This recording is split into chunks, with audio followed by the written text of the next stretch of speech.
Havana, North Dakota was named by a man who always wanted to visit Cuba. It has held its share of such dreamers, folks who planted crops and prayed their town would prosper. For a time, it did. 70 years ago, there were 3 banks and a dozen stores. You're going higher. But these days, there aren't as many young people around. The county closed the school. Look at that, look at that. Only a handful of folks remain. How lucky can you get? Most are retired. I'll even give you a king. How's that good? When the old cafe shut its doors, some people figured that was the end of Havana. It had been their daily link to one another.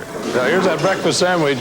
The town, all 148 people, built themselves a diner. And what would you all like to drink?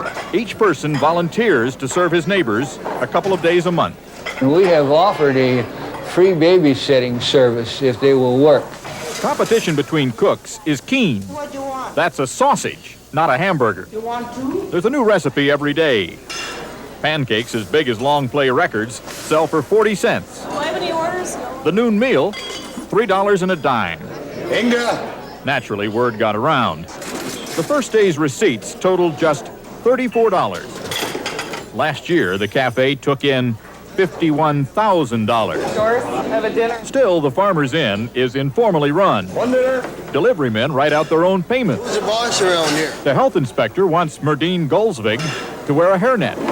I said, look, sir, I haven't hardly got enough hair up there. I need a hairnet. He says, you need one worse than your wife because there's proof it's falling out. The cafe's success spawned other improvements.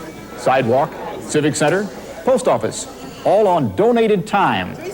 Cynics said they were simply paving over a cemetery and predicted the town would die. We're going to have to bury us face down or we'll dig right back out again. The restaurant is doing so well, it now buys supplies from Havana's new grocery store, which the town fixed up and sold to an out-of-work farm couple. Folks have now built an archery range in the old school and dream of adding a jacuzzi. There are a lot of little towns in farm country fighting for their lives. In Havana, the sun hasn't set.